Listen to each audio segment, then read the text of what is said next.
4, 3, 2, 1. Good evening, ladies and gentlemen, and welcome to the August 9th, 2016 school board meeting. We are kicking off a new school year, so welcome to a new school year, which always presents new exciting opportunities for everybody. I guess the first thing we have to do is our Pledge of Allegiance, so if everybody would just stand and join me, please. I pledge allegiance to the flag of the United States of America and to the republic for which it stands, one nation, under God, indivisible, with liberty and justice for all. Great, thank you. Next we have approval of the agenda. Would any board members like to make any changes to the agenda at this time? Okay, I think everybody's happy with the agenda, so we will continue on with our recognitions and reports. Dr. Smizer. Well, thank you all. Those of you who are being honored tonight for being able to come in the middle of the summer, we really appreciate, and this is one of the best parts of our meeting, is to be able to recognize some of the great accomplishments of people in our district and related to our district. So tonight we have 5 board recognitions, and Danielle Clark, who is our Executive Director of Communications, will be our MC for the evening and introduce the honorees. Thank you, Dr. Smizer, members of the board, community members. We're going to start this evening off with the U.S. Department of Education's Green School Program. We have Executive Director of Operations, Mr. Pete Hall, who's going to introduce his team and what this great award means for PSD. Mr. Donovan, would you join us down here, please? Thank you. President Kipp, directors, Dr. Smizer. April 22, 2016, Poudre School District was one of 15 school districts in the nation awarded the 2016 Green Ribbon Schools District Sustainability Award from the U.S. Department of Education. And this application process, including review of practices and successes in Poudre School District's areas of environmental education and sustainability education, reduced environmental impacts and costs, and health and wellness. July 20th, 2016, district staff were in Washington, D.C. to accept this recognition, and on behalf of the district and for tonight's recognition, I'd like you to welcome the district staff who attended. Very humid, but yet very, go figure, just memorable ceremony in Washington, D.C. So from operations, we have Trudy Trimbath, our environmental energy and sustainability manager. We have Jerry Gerritsen, our building maintenance manager, and we have Leanne Williamson, our operations administrative assistant.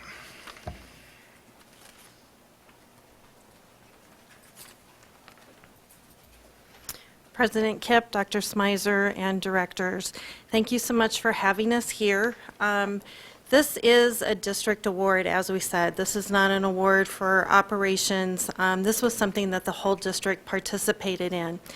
And had it not been from the input that we received from staff and students, we have some, as you all know, we have some awesome students here.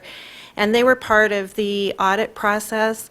So had it not been for their input and the staff, we would not have gotten this award. So I specifically want to recognize a couple people. Anna Young from the Colorado Department of Education was so instrumental in working us through this process and helping us tweak our application and helping us prepare for the journey to Washington, D.C. We have 3 sites that prepared, that kind of paved the way for us to get this award. Wellington Middle School, Alicia Duran and Victoria Jordan. Lesher IB, Tom Todd and Ben Meyer. Kennard Core Knowledge, Chris Bergman and the Kennard Cares Group.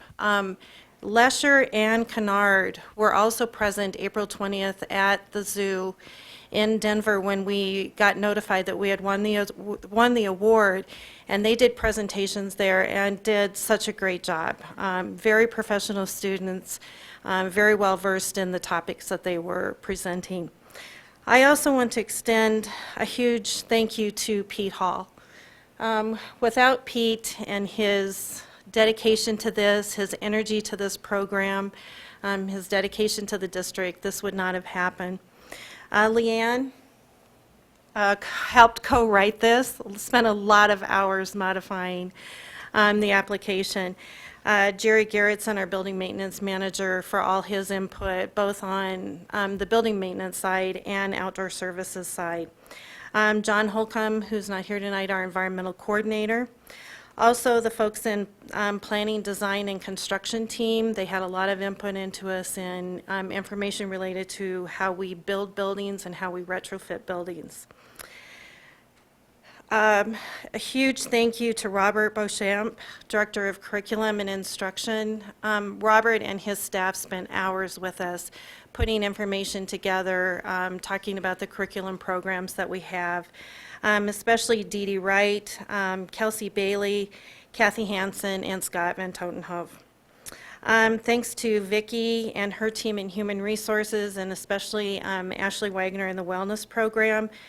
They provided tons of information for us on the activities that we do throughout the district. Matt Bryant, Craig Schneider, Matt Bryant, Director of Transportation, Craig, Director of Child Nutrition, provided a lot of input into us on alternative fuels, the programs that we have in child nutrition and wellness as well. The Information Technology Department, Athletics Department, and then our partners with the City of Fort Collins, including their Education Department, their Climate-Wise Department, and their Energy Manager as well. And last but not least, the sites that were part of the on-site audit process before our nomination could go forward to the national level. Dunn, IB, Deb Alice, and her group, she had presenters from all grade levels, and they just blew the auditors away with their enthusiasm, their knowledge. They were awesome. And also Fossil Ridge High School. Will Allen, the Fresh coordinator, Nick Peterson, and the Fresh team that did their presentation. Again, those high school students were so poised and professional with what they presented, and that had a lot to do with us getting the award. So again, this is a district award, and we really thank everybody in the district for their help.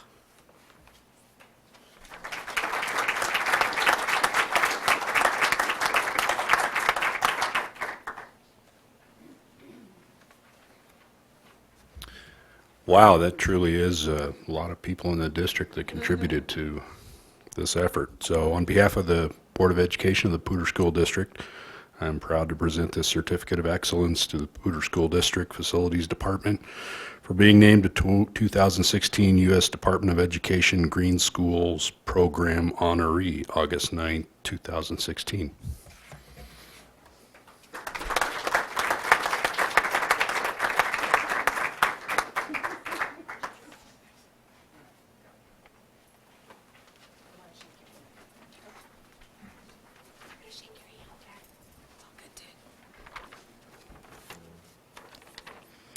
So while they're going, ooh, that was loud, Matt. While they're going through the Hall of Fame, as we call it, or the Walk of Fame, we'll have the Wellington Middle School AVID School-Wide Site of Distinction. Ms. Bradshaw? So this is the Wellington Middle School AVID School-Wide Site of Distinction. We have Assistant Principal, Ms. Jennifer Bradshaw, and team. We're going to talk about this wonderful honor for Wellington that places them in the top 1% of all AVID schools. Dr. Smizer, school board, and guests, I'm proud to introduce our AVID elective teachers here with me tonight, Ms. Vicki Davis, Debbie Holman, Nicole Orswell, and our Dean of Students, Greg Strutz.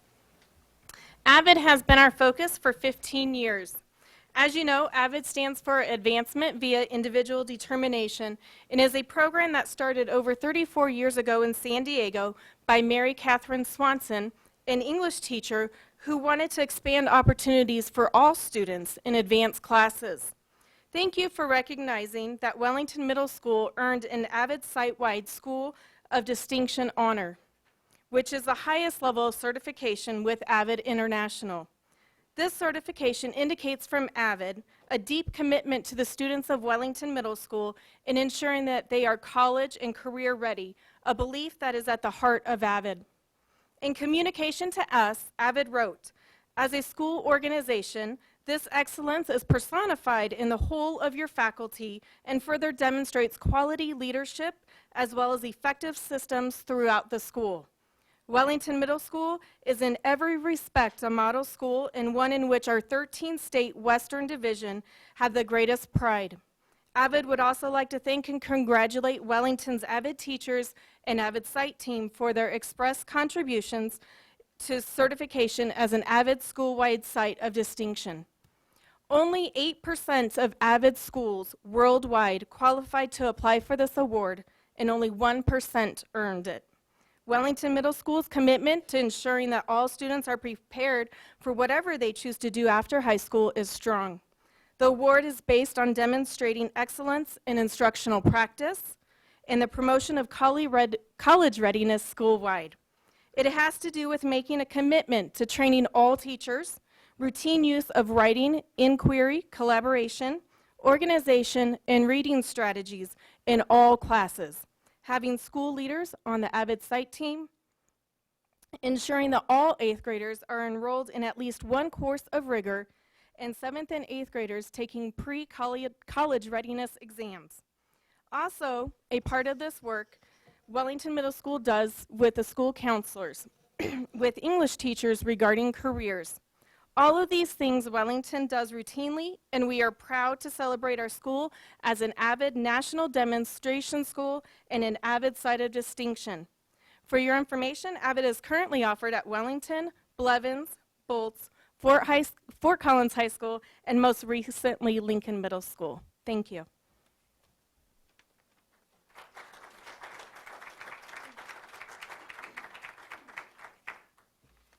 I don't have much to add to any of this, except I think this is getting habit forming with the Wellington School, with award after award, year after year. I think they're doing a great job, and they're doing us all proud with the work they're doing, and I'd like to thank you very much and keep it up.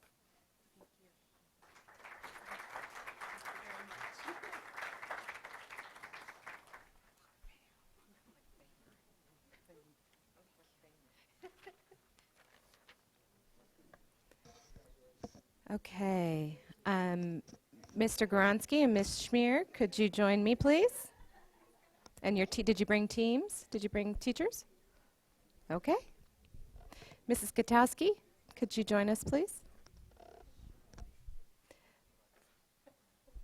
From Wellington to Polaris and Preston, now we're going to talk about our 2016 Colorado Trailblazers Schools to Watch, care of the Colorado Association of Middle Level Education. We have Polaris Middle School and Preston Middle School, both of which were nominated Trailblazers Schools to Watch. So we'll start with you, Mr. Goronsky, if you could let us know a little bit about how Polaris got this and introduce your team. Thank you. Both Polaris and Preston, all the schools that applied for this recognition had to meet 4 different standards. They had to demonstrate academic excellence. They had to be developmentally responsive. Again, this is through the middle school levels. And then they had to exhibit practices that were socially equitable or providing access to students. And then they had to provide evidence that there was organizational structures and support to sustain these things that they have in place. I brought 3 of my staff members, Dr. Matt Strand, middle school English, and Stephanie Flynn, middle school math, and Kevin Denton, middle school science. And I really owe a lot to them, because part of this process was the folks from Colorado Association Middle Level Educators came out and visited the school.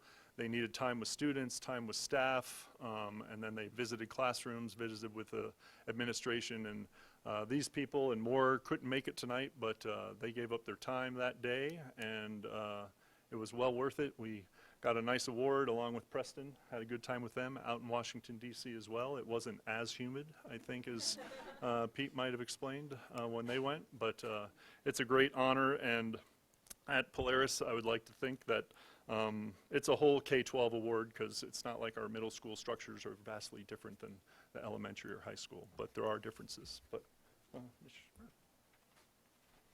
President Kipp, Dr. Smizer, and board members and community members, I would like to say thank you for honoring all of these schools tonight and the schools to watch. I would like to take a moment to just thank former Preston Principal Scott Nielsen for leading Preston to be a schools to watch. And I am honored to get to continue to lead Preston. A lot already said, but on behalf of the board, I sure would love to award you these certificates and for the wonderful work that you do every day for us, for PSD. Thank you.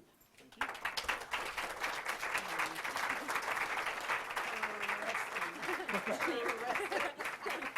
call it summer synapses. Thank you.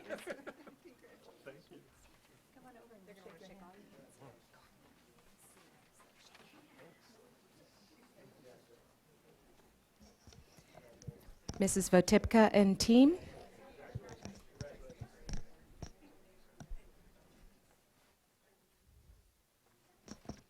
Mrs. Reed, if you would join us. It's you. So now we're going to talk about the National Association of School Nurses Excellence in School Nursing Award.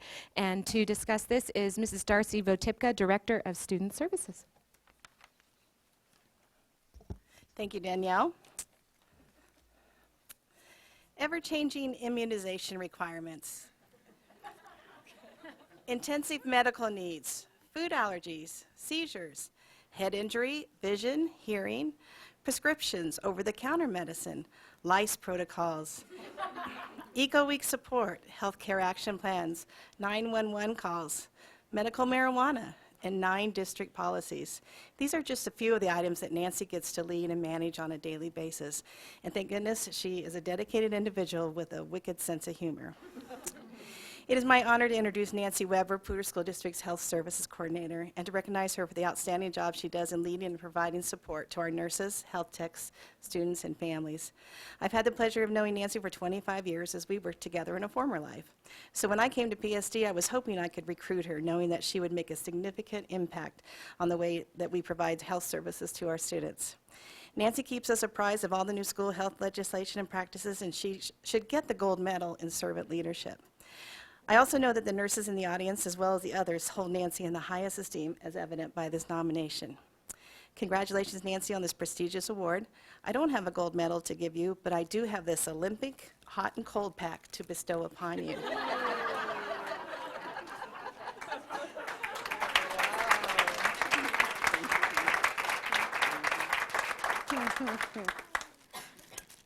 That'll be handy for some injury or something. So, thank you, Dr. Smyser and Mrs. Kipp and directors, to our administrators. I really do appreciate this time and to have the recognition from the board and PSD administrators for the award that I received, Excellence in School Nursing, through the National Association of School Nurses, which was kind of a follow-up from the Colorado School Nurse Administrator of the Year, which we kind of lined up for and had that honor in November. So I do appreciate the opportunity, and I'm truly honored that from the award, and mostly to highlight the health services that we provide in Poudre School District for our students and families. But as you see, we have part of our nurse team here. The RN team in Poudre School District is just stacked with quality, skilled, just top-notch nurses that work very, very hard to provide our health services. So the award is nice, and I see it as a recognition of everyone, because as a team, we all work hard and all try to stay up with the list that Darcy has provided, which does happen most every day. But also in Poudre School District, we have a lot of nice support and structure and systems that help us do that work and provide safe health services for the kids. So we can't say enough for all these nurses who start work Friday, but here they are, and it's just a great team and a great honor. So thank you. All right. So first Dana Koenig is here. I'm not sure number of years, something in the teens. There you go. Right, Kim Williamson, Sherry Furlot, Mary Lou Devlin, what's her name? No, I'm kidding. That was my humor. Lori Wirtzbauer, Jennifer Wright and Julie Norris. So kind of a variety. We have nurses that have been here a couple years and a couple into their second decade, but a great, great team, and dedication is just apparent. It's everywhere, every day. Thank you. And on behalf of the school board, I'd like to thank you, Nancy, for your outstanding service and all of the nursing staff for your outstanding service. Thank you for keeping our kids safe. And with the list of things that Darcy just read off that you have to cope with every day, I think that I speak for the whole board when we say that we really appreciate you keeping us on the straight and narrow. Okay. Thanks. Thank you very much. Good walk.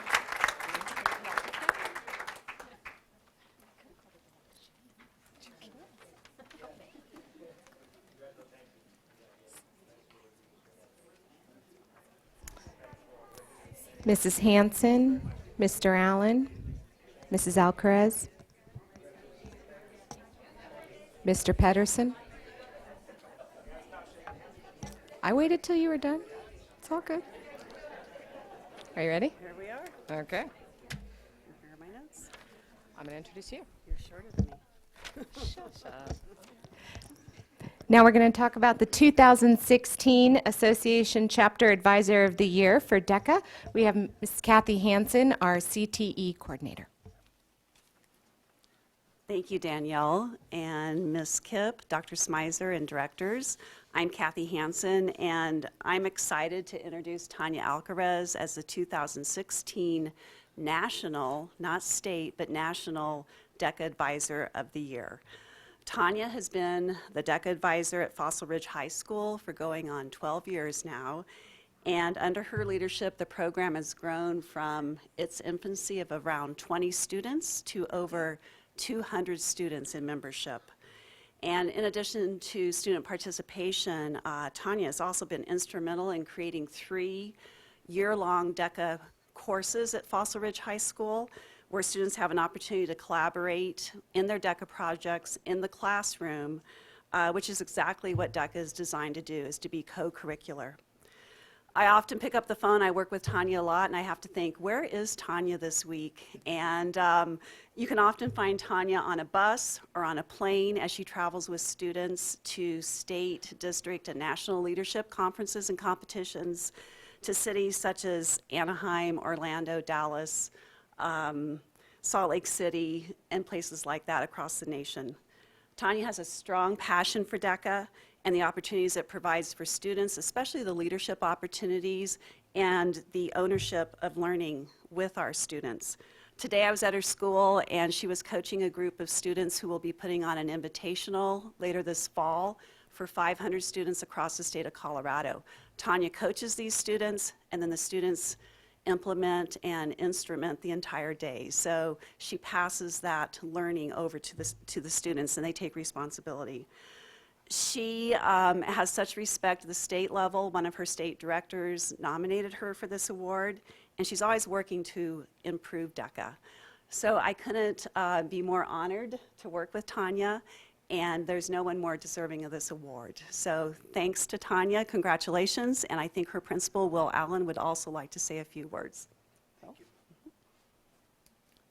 Dr. Smizer, President Kipp, directors, thank you for this opportunity to recognize, again, the National DECA Advisor of the Year. I just want to say that Ms. Alcaraz, I've known her for quite a while, and sometimes people lead from the front, sometimes people lead from the back, but what I appreciate about her is her servant leadership. She leads from the side, and she leads with dedication, compassion, love, and respect for the students, but she also encourages, pushes, drags them sometimes forward, and tries and works very hard to help them see the potential within themselves. And I think that one of the most amazing things is to see students, start in the DECA program as underclassmen, and then when they're seniors, to walk into a setting where they have to present on the national level and the state level, and they do it with such poise and confidence, and just an air of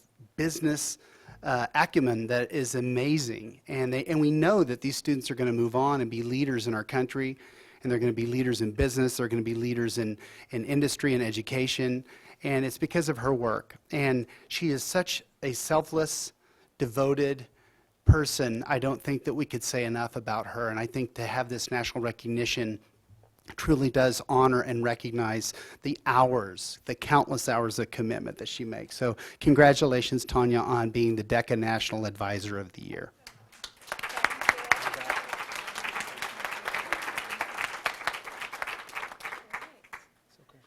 Thank you, I appreciate it.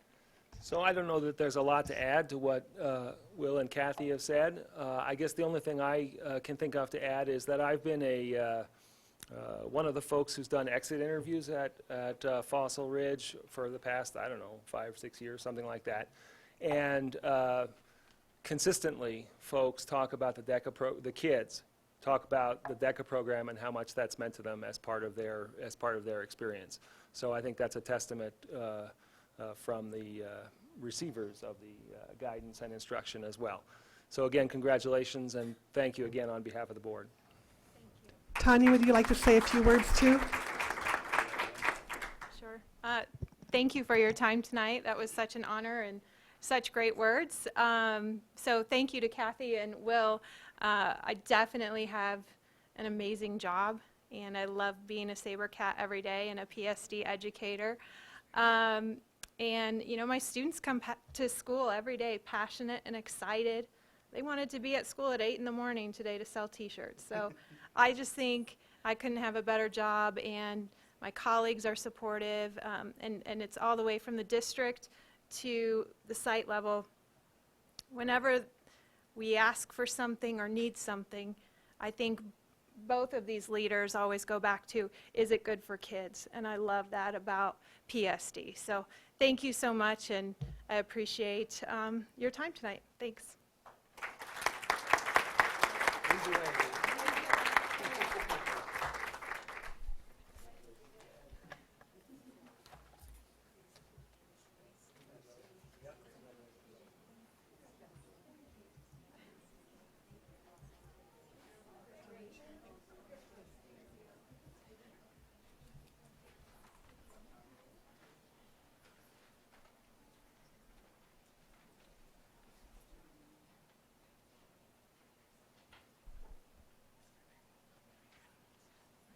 And now it's time for the superintendent's report. Dr. Smyser, 4.6. Okay, so this is a shorter report than many since it's summertime.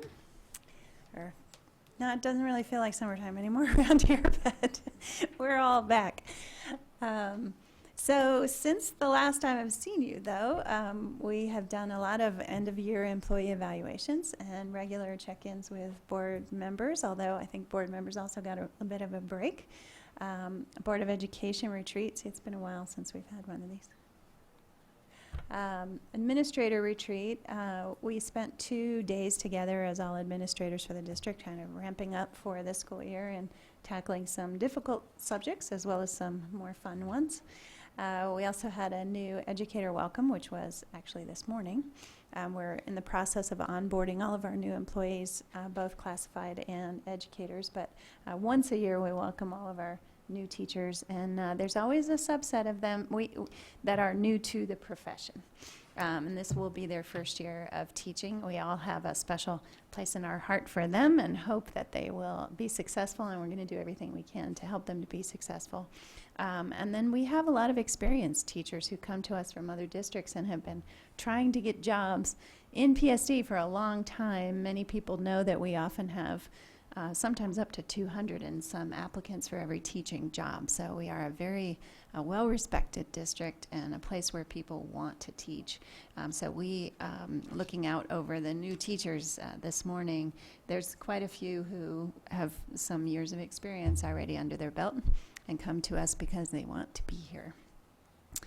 We've also had several meetings with Cabinet planning for the school year. We continue to be excited about, enthusiastic about the board ends and the process of working on the sub-projects underneath those, trying to work on how children are ready for graduation and how they're being connected in a human way to other humans, and how we're making sure they hit milestones along the way, and that each child is being challenged to move above and beyond the basics. And so I think the whole district is embracing those values that you put together on behalf of the community, and we've been talking a lot about how to make sure that we're chasing all 4 of those goals. So now we also have student registration already going on. We have 6th and 9th grade transitions. There's a little cutie over there on the right. And then we have bond construction this summer, and some of you were able, you probably will mention in your board report, were able to see one of our buildings when it was deconstructed before it was reconstructed. But we continue to work during the summers, during that very short window, to do sometimes massive construction projects from prior, using prior bond money. And I believe we have a video.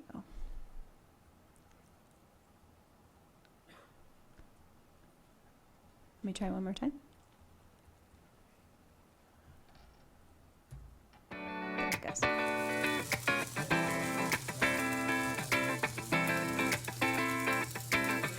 Hey, it's Brian from PSD TV. I'm joined here by Brian Schlichting, a project manager for the Poudre School District, and we're here at Bennett Elementary, one of many schools that underwent a lot of construction and renovation this summer. So Brian, can you talk a little bit about the work that you've been doing this summer? Well, Bennett Elementary is one of 5 major renovations that we did throughout the summer. We're doing Bennett, Dunn, Polaris, O'Day, and Lincoln. So we went through 3 months of design, a month of bidding. We presented to the Board of Education in February of what our actual design and dollar amounts was. They approved that, turned around the next day and sent out all the contracts and started securing the HVAC equipment. The stuff we put in June was ordered 10 to 12 weeks prior just to get it here in time. We have 9 weeks to do about 6 months worth of work.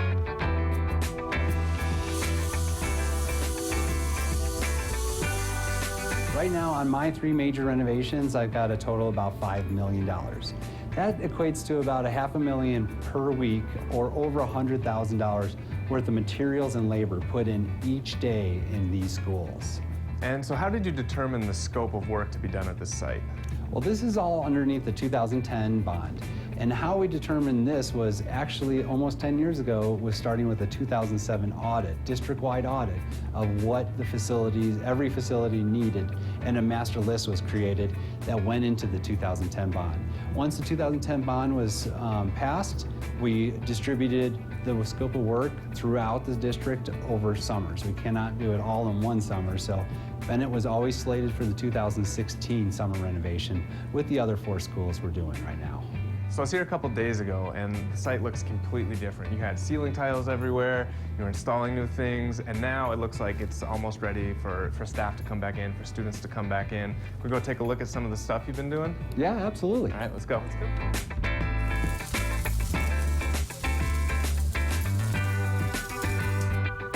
All right, Brian, so now we're in a hallway, and when I was here the other day, this was all torn up and you were putting in these new LED light fixtures. Can you talk a little bit about some of the more visible improvements and upgrades that you've made to these sites? So a major one is the ceiling we stand underneath. Right now we had so much work above, we ended up having to tear the old ceiling apart, but when we come back, we put in brand new LED light fixtures and just trying to get a nice, clean, crisp, new look to the schools.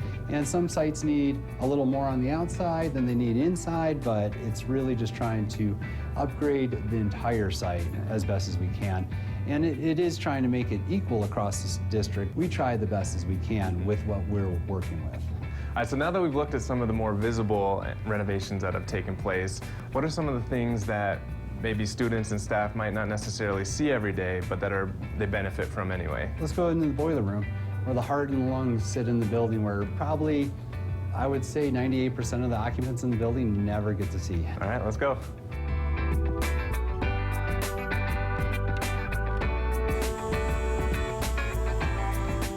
All right, so this is the boiler room. This is the heart of the school, center of the school. Still a couple days of active construction going on. But what we have here is the original boiler room from 1962. Behind us, we have the original electrical gear from 1962. Over here, 2 brand new boilers that we just installed. So we just updated 50 years of equipment within the same room. But again, it's not take everything out and start over. It is parts and pieces of what needs attention and what doesn't need attention. All right, so this room is from the 60s, and you were telling me about another part of the building that was also from the 60s. So the core building was built in, I got to refer, but 62. And then I think 4 years later, an actual modular with 8 different classrooms was built to the west of here. And that was unique, that it had its own boiler system and its own, call it, heart and lungs of that, which we combined into one system now. So we might as well go look at that one. All right, let's do it. All right. All right, Brian. So here, it looks like this wall is a little different from the rest of the building. If in 1993, check my dates, but we would be standing outside right now. Wow. So this corner is the original corner of the 1966 modular unit that the kids would leave the 62 core and come over here. But in 94, we went ahead and just infilled this, branching the 2 pieces of school together. But yeah, as you can see, 64 brick right next to 94 block with 2016 lighting. And so this site is pretty representative of other sites in that there's unique challenges that come up every day, every new project. And even the code behind you of how that fire rating is with this corridor is different at every school and every hallway within a school. So it's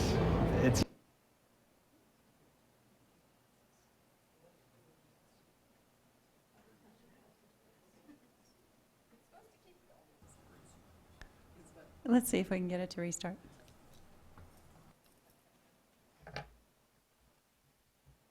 unique in every corner. And it's a lot of coordination that goes into not a lot of time. So can you talk a little bit about the challenges with the time constraints you have getting in these sites in the summer and then having to be out right when school starts? Yeah, I got 2 jobs. I got to get the staff out and I got to get the contractors out for the staff. School starts on 22nd. There's no stopping school, so it's a fast project, but it's fun too. All right, Brian, well, we really appreciate your time showing us around Bennett, and we know you have to go, so... Thanks for coming to see one of the major renovations. I've got 2 other fire alarm inspections to get signed off today for the staff to return Monday. Well, you better get going. Thanks. And thank you for watching, and we'll see you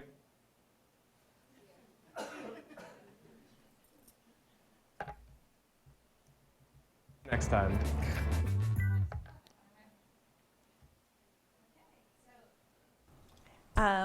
Thanks so much to the communication department for putting that together, and I'm assuming we're going to post that on our website or something.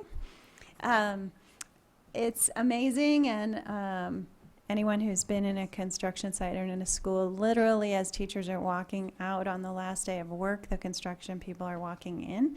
And in most cases for our summer work, work has begun in the nights and the weekends during the end of the school year. Whatever can be done without disrupting the educational program. So it is a very small window, and kudos to all of our construction and facilities people who managed to get this much work done in such a short period of time. We also have staff back now for staff trainings and in-services. There are, teaching is the kind of profession where you have to keep learning. I think that most people also have to learn to stay up to date in their jobs. But with teaching, we really try not to take teachers away from their kids because parents want them to be with their teachers during the day, and we have to do that sometimes. But so we use summers quite a bit for teacher training, and so we've had lots of large classes. This particular room you're sitting in has been full of teachers for quite a number of days over the summer. There are several school supply drives going on to help students prepare for the beginning of school with supplies. So there is School is Cool, Pack to School, PSD Partnerships, Realities for Children, and Supply Our Students are some of the ones who are supporting in our community and helping kids fill up those backpacks with fresh crayons. We also use the summer for school bus maintenance because it's one of the few times we do have summer school and we have other things going on that are using some of our buses, but it is the best opportunity to do larger maintenance projects. So the school bus maintenance department is very, very busy over the summer. We also try to get new drivers trained and ready for the school year. I believe we've had at least 11 or 12 new drivers recently certified, but we are still short a few. Anybody out there who wants to be a bus driver, give us a call. And I will say it's not as bad as it was last year. We had all of our administrators in that department, not myself included, actually having to drive routes last year. We started the school year missing quite a lot of bus drivers, and we're still short a few. We're still hopeful. There's a few more weeks. But if you do know anyone who's interested in being a bus driver, let us know or tell them to call. And then I can't say enough for custodial and maintenance staff preparing the buildings. Even those that have not had construction need major floor work and carpet work and cleaning. This is our one opportunity to really do deep cleans in our building. And as you can imagine, just think about a high school with just under 2,000 adolescents in the building every day for the better part of a year. Yep, needs a good deep clean at least once a year. And we really appreciate that, and it makes such a difference. I think they also enjoy being able to work without lots of students trampling over their freshly washed floors. IT is also a huge, heavy lift during the summer. They are wrapping up their work on new devices and maintenance on existing devices and hope to bring back to you a report sometime in the next couple board meetings about how the summer went. They are still in the middle of it, and it's still a heavy lift. And as well, maintenance is wrapping up work in the schools. District Accountability Committee has 4 parent seats open at this point in time. So if you know anyone who might be interested in serving on the we call it the DAC. Their primary function is to work with district staff and parents from other schools to talk about student achievement. So they look at the Unified Improvement Plan for the school district and weigh in as community and parent members about how the kids are doing academically. We also have the app now, the Here Comes the Bus app, thanks to the Coloradoan for some good press on that. And Danielle, where do you log in? Where'd she go? Where do you log in if you want to actually download that app? Can we give some instructions? The purpose of the app is if you have a student who rides a bus, you can actually just put the bus number on there and track where that bus is at any point in time. So if you're racing to get to a bus stop, you can see whether they're already there or they're still a few blocks away. It's available in both the Apple and the Android store, and we have a link on our website that'll take you directly to either of those in order to download it. And I assume you have to be a parent of a student? Yes, and you have to have their student ID number. Okay. That's a type of service that is being used more and more around the country that parents seem to really appreciate. And when we started with GPS on our buses, is it already 2 years ago, Pete, I guess? We knew that this was an option that was coming soon, but we needed to make sure that our GPS system was working well, and so we phased in the process. So we're happy to be able to roll out the app now. We also have Jumpstart program, which is helping students prepare for the new school year. And that's all I have. Thank you, Dr. Smizer. And I presume if somebody had an interest in being a bus driver or as a parent serving on the District Accountability Committee, they would email info@psdschools.org, correct? Awesome. Okay, and Susan Gutowski, if we can pass the clicker down, is going to give the Board of Education report tonight. Our what my school board did on their summer vacation report. Thank you, Susan. Yeah, click for me. Okay, you can click. Back. Even though we were off for the summer, we actually only get July off.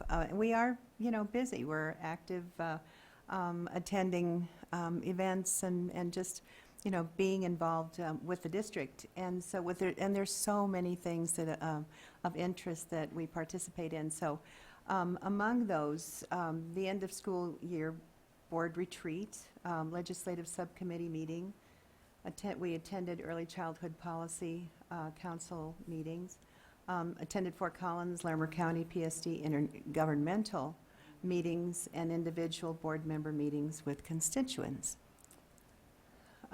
We also attended the post-workforce readiness student presentations in August. That was just very, very recently, and an amazing experience with students who had done their internships and were there here in this room, in fact, to present their experiences, their findings after their internship, and just a whole group of amazingly talented young people who were excited to tell us what they had done. We attended neighborhood night out parties in August, as I'm sure a lot of you did as well. Attended statewide Every Student Succeeds Act ESSA Summit in Denver, put on by CEA, and attended with administrators, teachers, and PEA. Spoke at the new PSD Administrators Orientation, attended Queen's Luncheon at Larimer County Fair. Kind of fun stuff. Submitted proposed resolutions to CASB for consideration. This is in our advocacy piece. At this point, extremely important to stay involved with legislation. Many hours collecting petition signatures to improve funding for education. The proposed initiative 117. This attempt unfortunately died in mid-July, but you know, like anything else, we'll be back. Keep working on it. Began informal meetings with local legislators regarding board legislative agenda. Attended Larimer County Commission Lou Gator's community engagement meetings in Wellington. With regard to Bond and Mill campaign, the Yes for PSD Kids group has formed to support possible Bond and Mill on November 2016 ballot. Of course, there'll be more about that tonight. We've been working in preparation for the board's possible vote tonight. Large group of community members and parents are supporting the effort, and all board members have been involved in various capacities with this effort. Oh, there's more. Well, and I needed to add a couple of things that didn't make the list, which were really important. Earlier, it was mentioned that, as we saw in the video with Brian, there was the Bond summer construction going on, and a tour was provided for board members who wished to attend. And although I didn't attend this year, I did last year. We get to wear hard hats and go around to the various schools. It is amazing to see how they tear down the school and then build it back up again. And they have it ready, I mean, spot on ready for the teachers and students at the start of school. It's an amazing process. You heard about that in the video, but to see what they're doing, it's an incredible experience. And I'm glad that I was able to go last year. I think it's already been mentioned that we attended the Summer Institute, watching all sorts of innovative things going on as teachers worked and collaborated to put together lessons and instructional materials for their classrooms. I wanted also to add that, you know, earlier we were listening to the various awards and the people who were receiving those awards attending in, say, Washington, D.C., and the humidity and all of that. And we never, ever get a chance to actually be there. We hear about it. Well, I was actually able to be there for one of our PSD awards, and it was a lot of fun. Danielle Clark, our Executive Director of Communications, was there to receive the 2016 Gold Medallion Award. I have to add, and I was just bursting with pride because I actually got to attend and watch her receive this award, and it was so cool because it was PSD, only one of 7 in the entire nation that were given. And so it was from the National School Public Relations Association, and Danielle was there looking lovely and attended the award. Accepted the award, and I was there. And the cool thing about it was we were in Chicago on a family vacation, you know, going to Cubs games and so forth. This was actually the highlight of the whole thing. My husband came along, and he was so excited about it, but he was really anxious to get back because we had pizza waiting at Giordano's. And so we were able to do both. We multitasked, attended the award, went and had pizza with the family. So it was complete. And I just wanted to mention that because PSD is special, and so is this award. Thank you very much, Susan, for doing that. And I believe next we have community comment. I'll go and run up. Does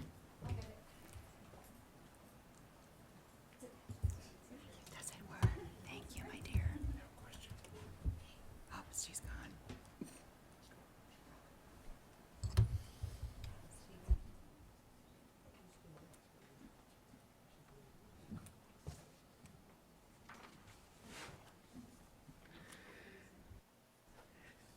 So what we have is I believe the first two people who signed up to speak on non-agenda items, those items look more like they are related to the bond. So those are agenda-related items. So if it's okay, we will just move those off to the agenda-related items That's section. rather presumptive, Ms. Kipp. I was not going to speak about the bond. I'm speaking about past tax collections. Okay, fine. Ms. Wallner, is that acceptable to you to speak in during the bond section?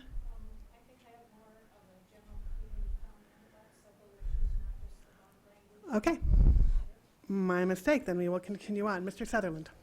Eric Sutherland, citizen of Fort Collins. Comments tonight speak to the canard of holding the strictly for electioneering purposes, solely for electioneering purposes, holding the district's total mill levy at 52.63 mills and the legal problems that that might have created, and certainly the moral problems that it has created.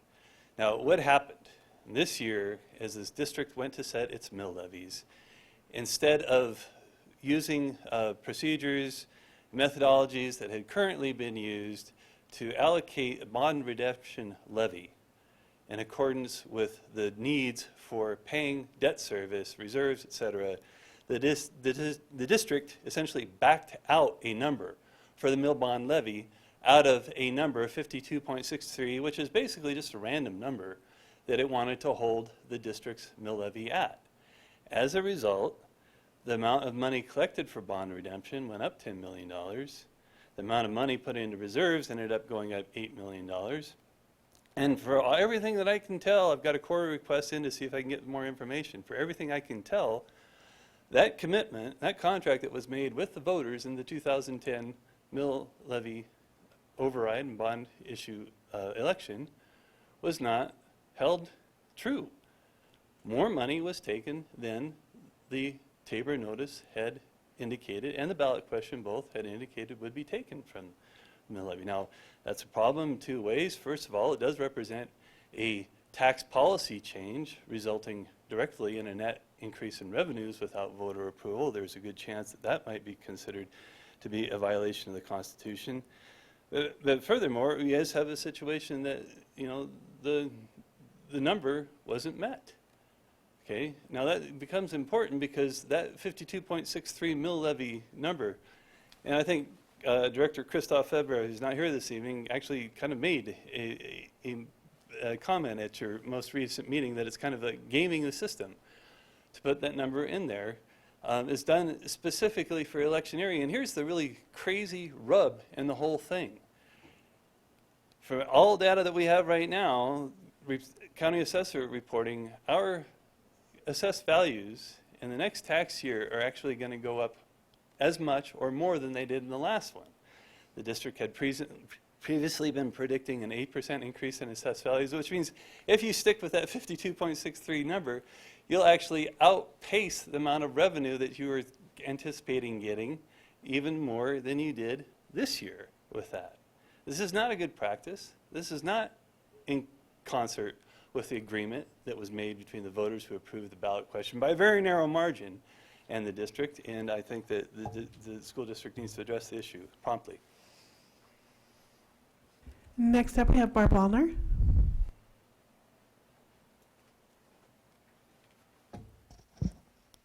Good evening. My name is Barbara Wallner.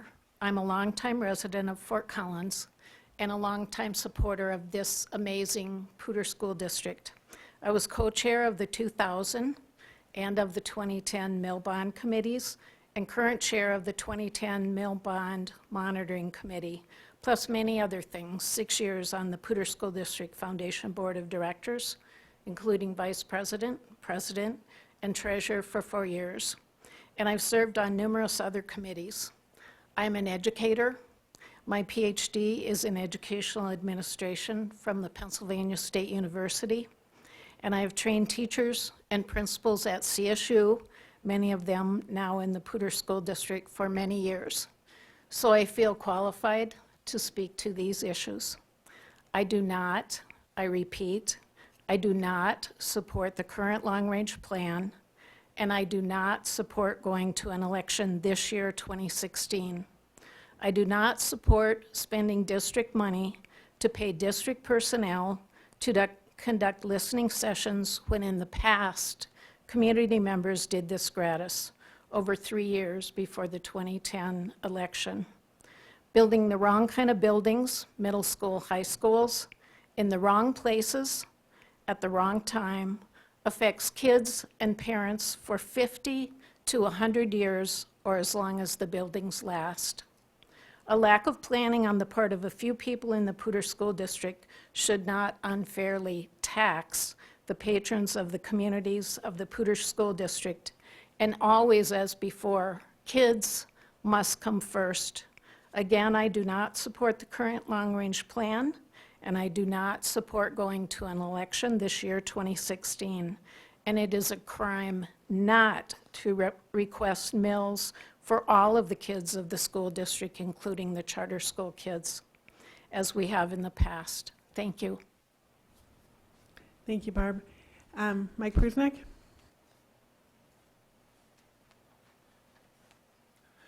Good evening, Michael Prusnick.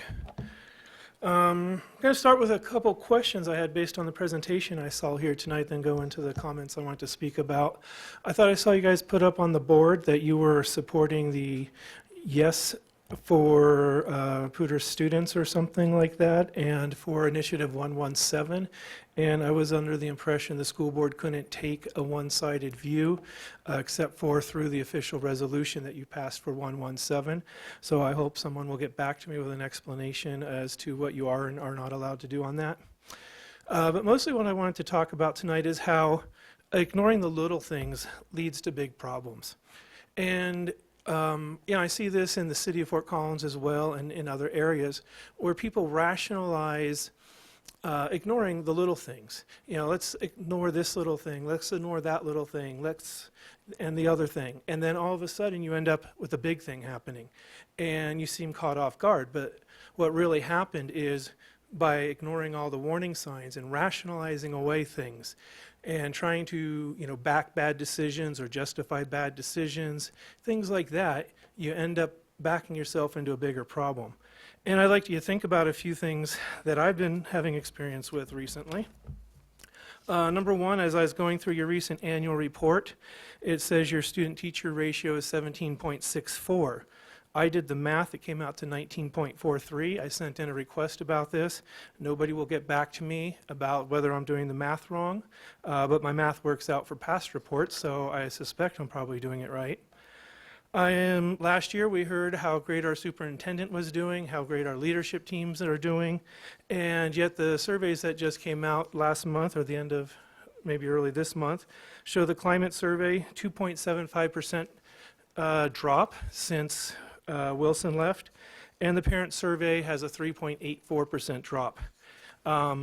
That's really tells you a lot about public sentiment and where things might be going on your bond issues. You really need to get in front of addressing these issues and convincing us that our money is going to be spent wisely, because it doesn't feel that way right now.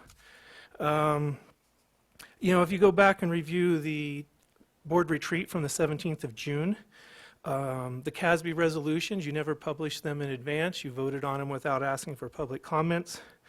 At one point, a board member said at 3 hours, 51 minutes roughly, and dealing with how to resolve the issues with the Coloradoan, quote, shoot the headline writer, unquote.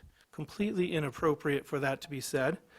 And I've asked several times for what is your ratio of dwelling units to K to 12 students. No one will tell me. That's very important in understanding the cost of the bond and stuff. And think about the intellectual property issue from the retreat. Thank you. Okay, that brings us to 6.0, the consent agenda. Do we have anybody who would like to make a motion on the consent agenda?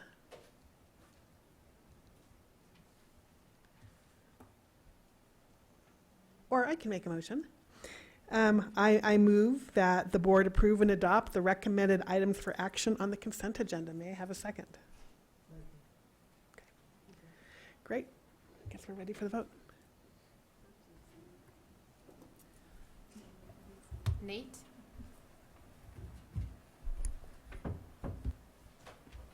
Yes. Yes. Susan? Aye. Kathy? Aye. Rob? Carolyn? Aye. David? Aye. Motion passes 6-0. Thank you very much. Okay, that brings us to action items 7.0 and specifically the 7.1 2016 bond and mill levy election. Would any board member like to make a motion? Yes, I'll make a motion. Okay, thank you, Rob.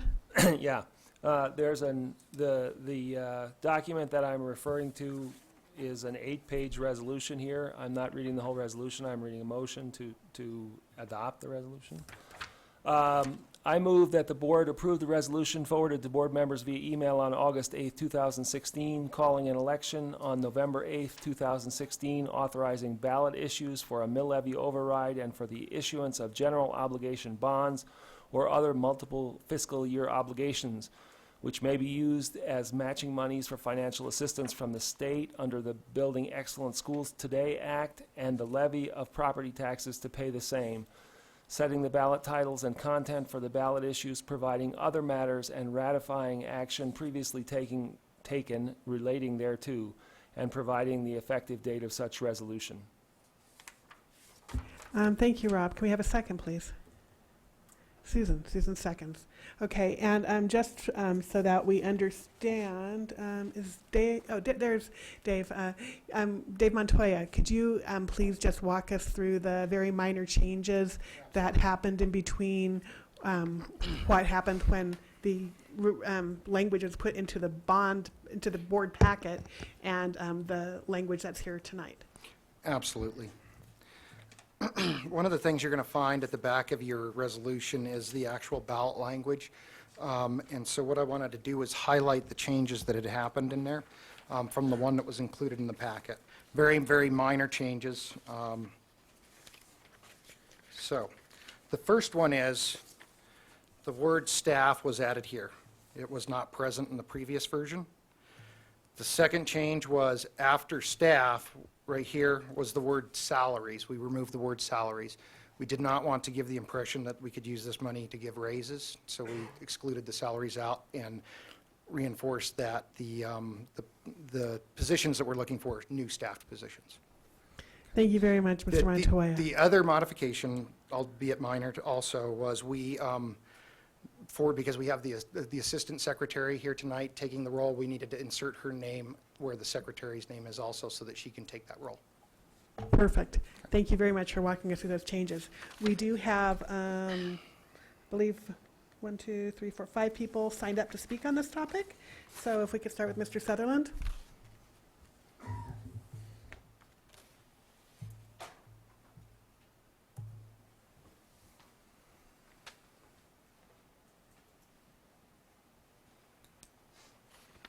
Eric Sutherland, citizen of Fort Collins, happen to have a little bit of experience with election law, ballot questions, etc.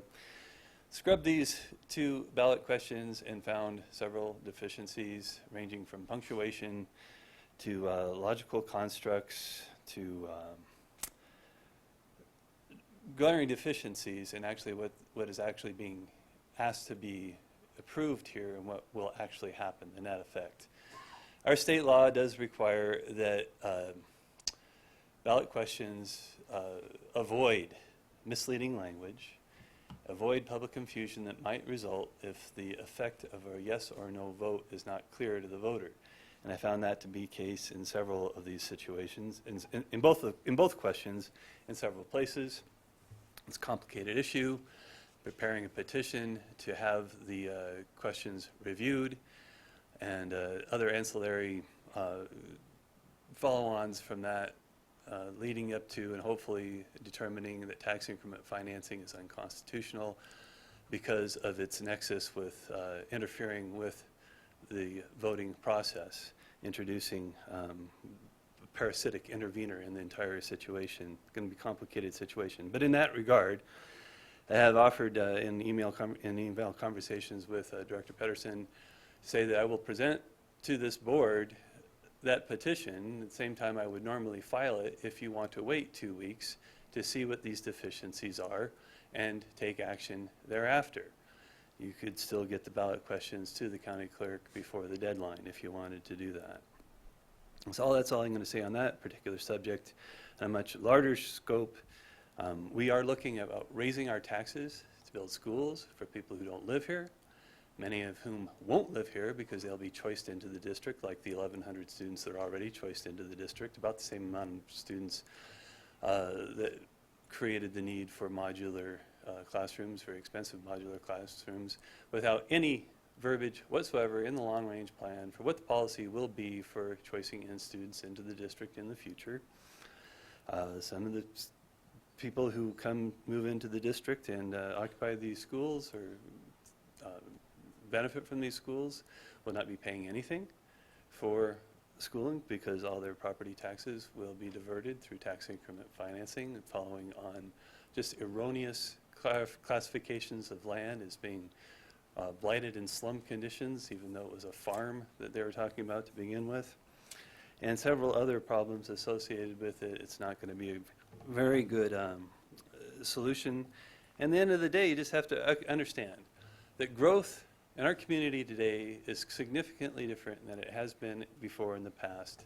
These days, people understand that growth brings with it a number of problems that public agencies, including the school district, are not tending to. Thanks.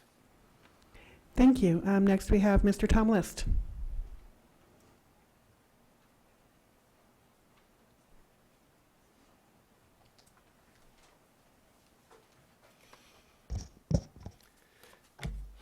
Good evening, Board, Dr. Smizer, members of the Cabinet, and the PSD community. I'm Tom List, and I'm president of Poudre Education Association, and I rise tonight to encourage you to vote yes to pass this resolution to put this bond on the ballot in November of 2016. Here's why we should have you vote yes on this. The growth is coming. The children are coming. 2 grade 6 through 12 schools and the addition to the Zach Elementary School and the new elementary school will relieve pressure on our east side schools, and Wellington will get their high school back. There's $40 million in the bond proposal to work on existing schools, so all of our buildings have the shiny factor.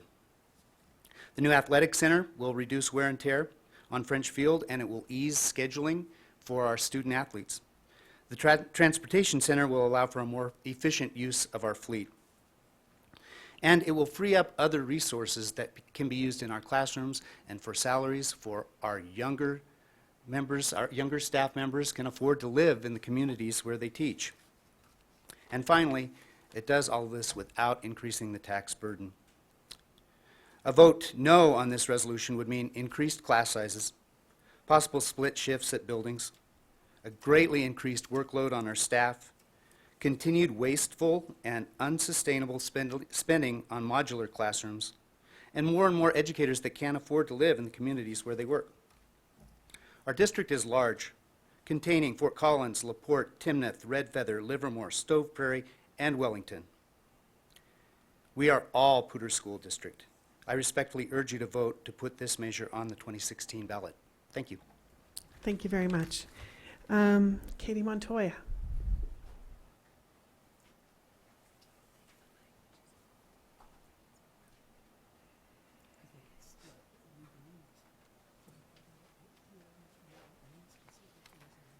Always a pleasure to speak to you guys. You know how much I love it. So good evening, Board President Kipp, Dr. Smizer, and Board Directors. I have a really long history with Poudre School District. I'm a former student, graduated from Poudre High School. Then I was a parent, and still am, of students that graduated from Rocky Mountain High School, and now a grandparent with children in the district as well. And as always, I've been a community member, and the expectation of this community is the highest quality education for our students. This district continues to meet that expectation, and proudly so. However, for us to continue to provide that level of education for all students, we need to provide well-maintained facilities and technology. We also need to retain and recruit a highly qualified staff to support the community's expectation and who is also able to afford to live in this community so their children have the same opportunities. I encourage you to support the resolution for the bond and mill levy this evening, or tonight for the November election. Oh, and I forgot to introduce myself, Katie Montoya. Thank you. Thank you very much, Katie. And next, Mary Kay Summers.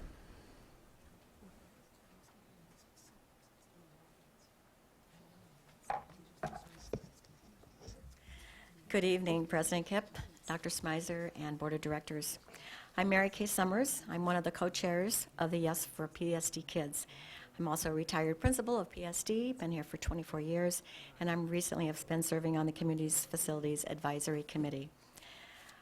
I always speak from my heart, and my guiding principles that have always motivated me to be an education advocate perfectly seems to fit with the intentions that are on these ballot issues. So I'm going to share those with you. I strongly believe that every child has a right to a quality education. I believe that every child can be successful when they have the support systems in place. And I know that they have to be prepared for their world, not the one that we have currently. If you haven't thought about it, I calculated that the kindergarten students who enroll next year, they'll be graduating from high school in the year 2030, and that's what you're planning for. After living here in this community for 30 years, I've noticed some consistent values. It always has supported children in the schools. It's a very forward-thinking, problem-solving, innovative community that attracts businesses and residents who seek these same values. And then the businesses are also able to attract some of the most innovative employees as a result, in part because PSD has a strong reputation and it attracts highly qualified, dedicated teachers and workers. Having worked as a principal in another state, I was always amazed and impressed with the quantity and quality of teacher applicants that came to PSD. I strongly believe that now is the time to ask our community to vote on these ballot issues. I believe the district has done its due diligence with over 175 community meetings asking for input. That's more than we've ever had during my tenure in this district. It's been an open process. I believe that PSD has done what you as a board have expected them to do. I also believe that there are many facts to support that the need does exist and it is the right time. Two of them for me are the building costs continue to rise, and any delay that would happen later would only exacerbate the impact on this community. And I've recently had opportunities to speak to principals, and they spoke strongly that the need does exist now, and they've expressed strong concerns that what would happen if it doesn't pass. This decision is always one of the toughest decisions a board has to make, and I want PSD and this community to continue to seek the very best options that will support our highest expectations for every one of our youth. This decision is a wise investment in my mind for all the children today and tomorrow, and also a wise decision for this vibrant community. And I appreciate each of you because you are serving as the primary advocate to ensure a quality education for every student. So I ask that you please vote for these ballot issues. And I'll end with Nelson Mandela's quote, "May your choices reflect your hopes, not your fears." Thank you. Thank you very much. Mr. Prusnick.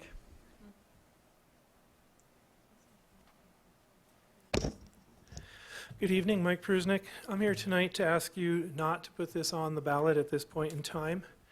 At this point, I am definitely a solid no. I could get to a yes. It's a very low probability, very unlikely, and I think that we need to give more thought to a better long-range plan.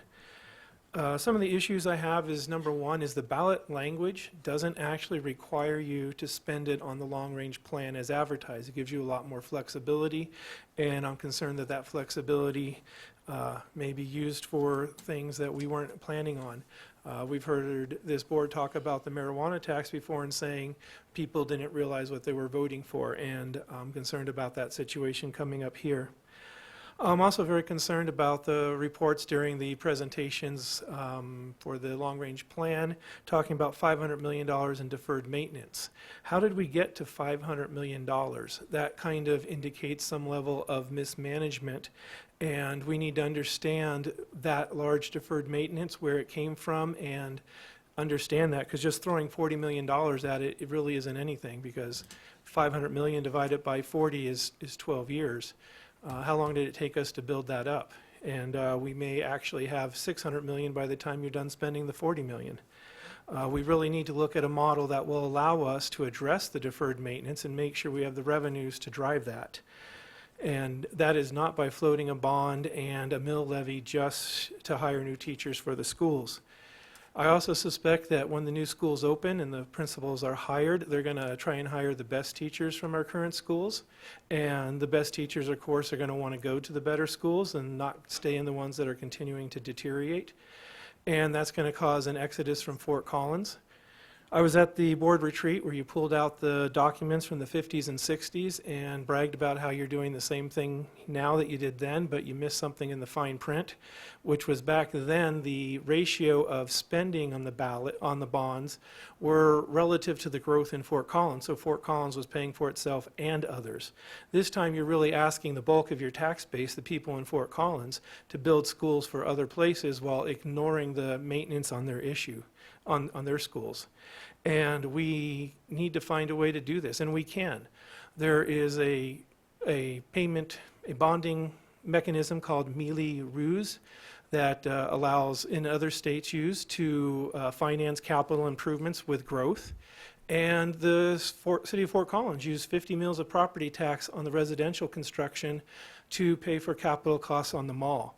There are other ways in which we can make growth pay for the new capital construction, and that frees up your bonding capacity so that we can use the mill levies and the other things to pay for deferred maintenance, teacher step raises, and other things. Thank you. Is there anybody else who wishes to speak on this issue? Okay, well, thank you very much for your time. So, board members, we have a lot to consider here. Would anybody like to start? Well, let me start, because I do have Christophe Favre, one of our board members, was unable to be here tonight, but he did send me a statement that he asked me to read during our deliberations. So let me just open with that, if that's all right. So Christophe says, while I am absent from tonight's meeting, and as such I am unable to cast a vote for the resolution to place language on the November ballot, I would like to briefly express my thoughts on the subject. Over the course of the last 2 years, PSD's superintendent, Dr. Sandra Smizer, has worked diligently with her staff to develop a plan to drive continued excellence in K-12 education for PSD students while managing student population growth into the foreseeable future. I truly feel that the PSD Board of Education has worked vigorously with Dr. Smizer and her staff and provided careful and thoughtful reflection and oversight of the process in representation of the district community. I feel that this work has presented a very viable and reasonable approach for continuing to develop effective and appropriate educational facilities for the complete student population of the district. The dollar amount being requested in the ballot measure is substantial, but it is appropriate, and it has been carefully planned to fit within the current taxing rate. The proposal will support the future education for all the students in the district in a quality environment that meets expectations of the community. As such, I wish to express my support for the ballot measure before the board tonight and for the PSD Facilities Growth Plan. Thank you. Christophe Favre, Director, District D. Okay, so we have one person weighing in, although Christophe is not here tonight and will not be voting on this. So, anybody else? Okay, you guys want me to go first? Okay. Well, let's talk about a few of the things we've heard here tonight. I'd say in everything everybody on our Board of Education does, kids always come first. Kids always do come first. Nobody here on the other side of this issue is trying to make a poor decision for kids. We think that everything that we are doing is for the best benefit of kids. I think we've had a long process to come to a plan. We've had the best PSD has to offer, working on the plans for the potential future. We've had a community committee, our CFAC committee, which has been actively engaged and has asked numerous questions. These are community members who've gotten together and talked and made recommendations to the board based on the plans that were presented to them. There have been numerous community meetings, I believe over 175. Many of these meetings have been live streamed. Many of them have had multiple district personnel available who are experts in the area to answer the questions that have come up that people have asked and wanted to know as we're going forward with this process. We have there is a rise in building costs. I think that was mentioned. The building cost has more than doubled since Fossil Ridge High School was built. If we continue to delay building new schools, those costs will only increase. And right now, we are able to do this bond in this election because of where we are right at this particular point in time with no increase to the tax rate, and I think that's incredibly important. That was something that was incredibly important to the CFAC committee as well.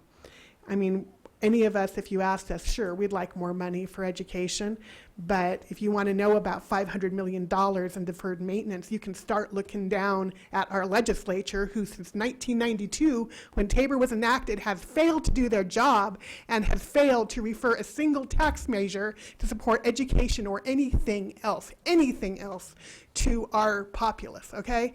It costs upwards of $1 million now to get a measure onto the ballot, and that's being funded by taxpayers who want to do and make changes. So that is wholly ridiculous. This is unfortunately how schools are funded in Colorado, by bond measures. I think if you looked at an article in the paper the other day, the Denver Post was talking about over $4 billion, right? $4 billion statewide in bond measures that are going to be presented to voters, or likely to be presented to voters this fall. The need is huge. We are one of the fastest growing states in the country, and as our parents and grandparents and their parents did before us, they funded schools so that we could all be educated, and it's our turn to fund schools for our children, okay? It's our job as people in a public school system to educate all of our kids. And I don't care what community they live in, because Poudre School District is not just the city of Fort Collins. Poudre School District happens to be Bellevue, LaPorte, Red Feather, Wellington, Timnath. It's a variety of communities. People tend to be somewhat Fort Collins centric here, and they assume that everybody who's in Fort Collins is in PSD, which, by the way, is not the case either. We also include, I think, tiny portions of Windsor and Loveland in our district.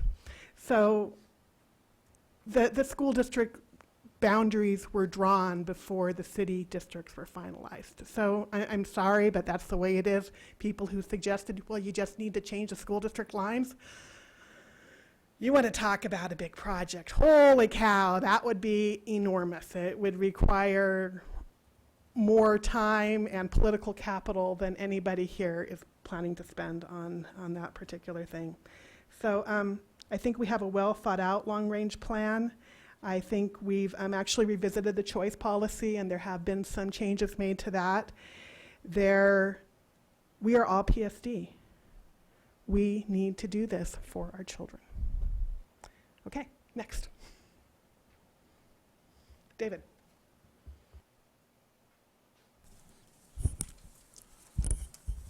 It is my intention to vote for this tonight, yes, and let me explain a few reasons as to why.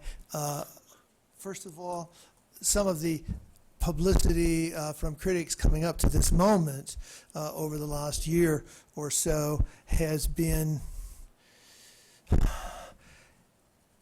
not addressing PSD as a district and instead choosing to see that a school built in that location benefits only those people, and why should everybody else pay for it, and things like that. A few examples. When we say that Wellington gets its high school back, that move also creates a lot of space at Poudre, which will reduce crowding at Poudre. We'll take some of those, temporary modular classrooms, out of there, and it will give them a more manageable setting. Some statistics suggest that when you put children into modules, the kids who are spending their time in the modules feel isolated from the rest of the group, and that affects the quality of their education. A high school down at Prospect and I-25. Oh, sorry. I think that was a hint. I will push on. That by having a high school at Prospect and I-25, what we are doing is we're basically pulling a bunch of high school kids from east of I-25 who've been attending west of I-25. It brings them back to east of I-25. It eliminates buses and travel across the interstate, which some people have raised as an issue of concern. So that solidifies that experience. It also pulls students, I believe, out of Fossil, and the moving around of students like that expands the amount of choice available within the district. I don't keep total track on these things, but I think when I came on the board, choice students were about 33% of all students, and we're down now to 28. And I think we're fearing that if we do nothing, the choice options decline. You may, in some cases, lament choice options, but I think that's state law, and we're not going to stand up here and fight strongly against state law. Now, one more thing that has bothered me, and maybe I shouldn't go there, it's probably not good PR. We have some people who are strong critics. And the problem with the criticisms, from my analysis, is they're using weak nouns and weak verbs. I can take the criticisms offered and say, so-and-so's upset for this reason, so-and-so's upset for that reason. What do I do to fix that? In the statements made, there's no clue at what is the error, what is the problem, what is the proposed solution. It's just, we're doing it wrong. I don't believe that. We've worked on this for several years. I support the plan as it is, and I expect to vote yes unless somebody brings up something really wildly strong. Thank you. Thank you, David. Director Trask. Anybody else? Nate. I'd like to say a thank you to everyone who's in the community who has engaged in this process, for your thoughts and your words and your work towards helping us figure out a path forward for helping finance Poudre School District operations and facilities. And I hope you continue to stay engaged. I would like to echo the eloquent comments that Director Christophe Febvre made in support of these bond and mill measures. I think they make good sense. We make some progress. We don't totally get as far as I would like with the deferred maintenance, but we have to balance where we spend the money, and it's the community's money, and we have to be sensitive to that. So I appreciate all the work that the Community Facilities Advisory Committee did, and that staff has done, and that the community has done in helping us get to this point. And I hope that we can pass this resolution, and that the voters will continue to have confidence in the people that surround this district, that we're moving in the right direction. Thank you. Thank you, Director Donovan. Director Reed. Thank you, Director Kipp. I grew up in the Poudre School District. I went K through 12 here. I grew up in Wellington. I attended the Wellington Grade School, and it's no longer there. And I went to the old high school when it was the junior high, and it is no longer there. And I graduated from Poudre. But I think the important point of what I'm trying to say here is that over the years, Poudre School District has changed, and it's had to change as we've grown.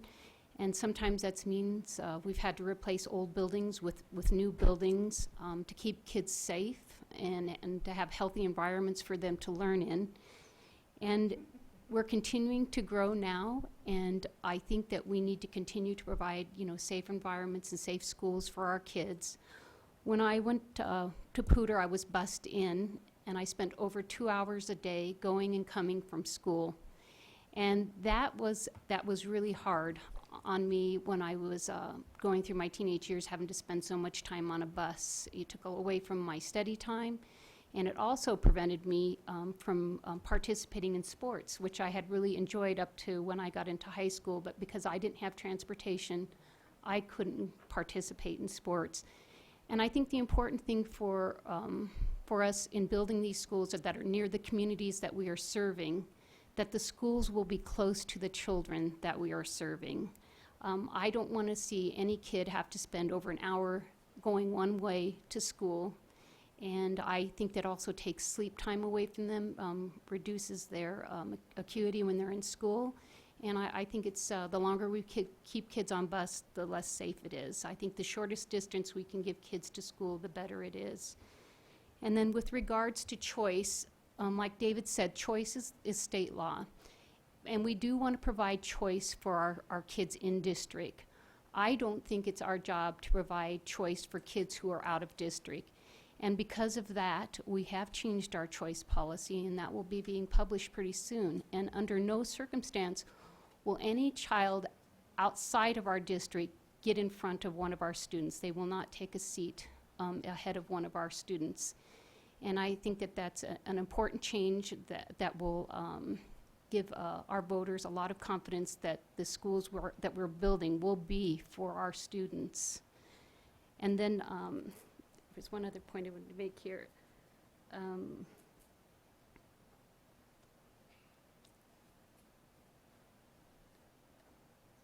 I can't think of what it is right now, but I do think that the change in the choice policy will really make a lot of our parents happy, and that will provide more choice for our in-district kids. And I also do think that it's worth noting that of the about approximately 839 out-of-district kids we have choicing into our district right now, 25% of those kids are at charter schools. So the number that are in the district schools are spread out over all of our schools, and I believe it's maybe just a few students at each school. And I think that we are building these kids or these schools for our kids. Thanks. Thank you, Director Reed. Director Gutowski.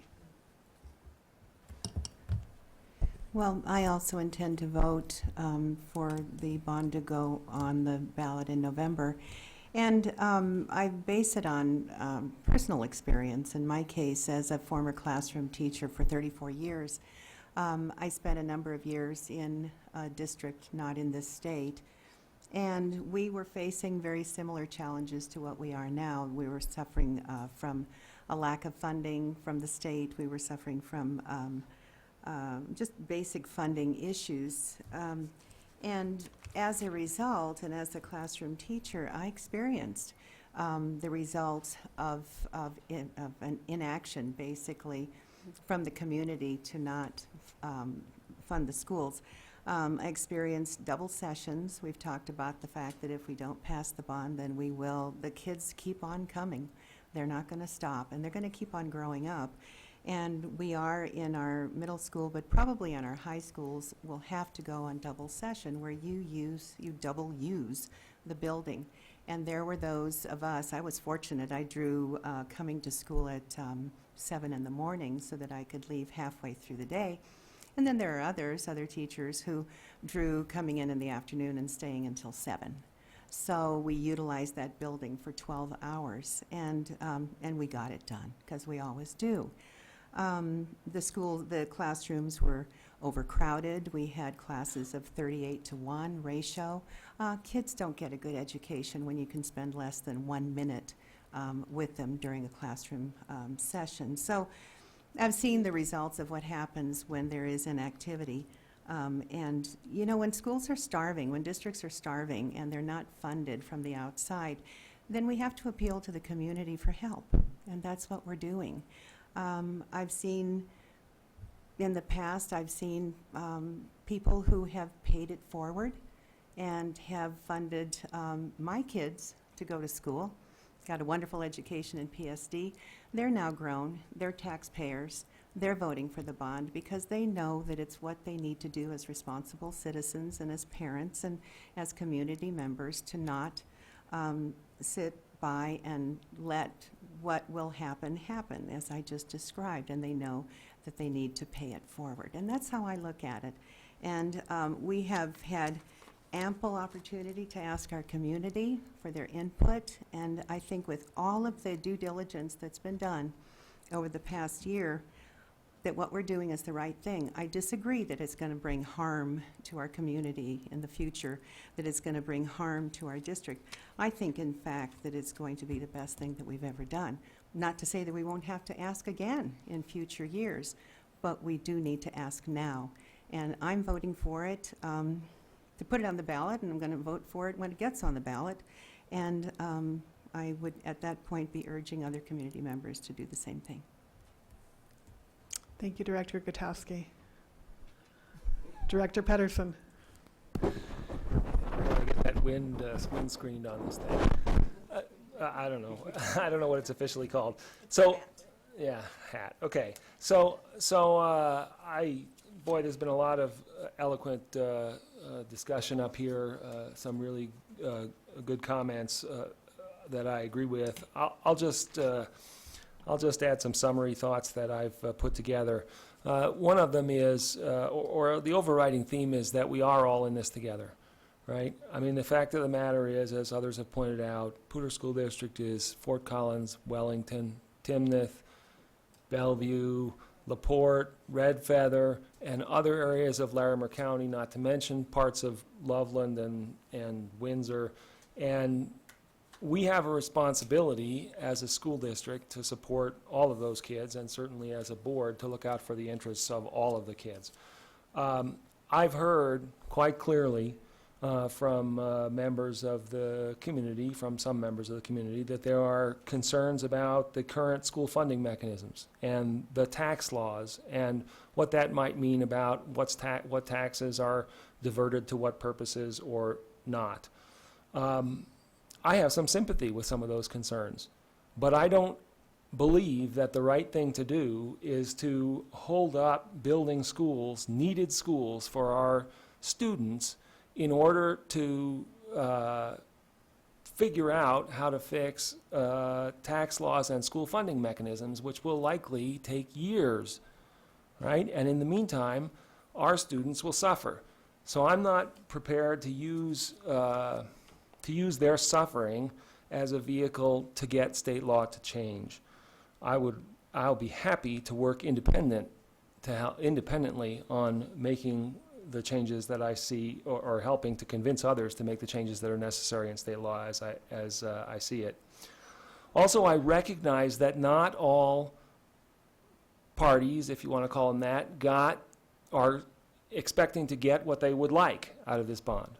We certainly heard a bunch about deferred maintenance. I would love to be able to ask for $500 million to be able to fund all of the deferred maintenance.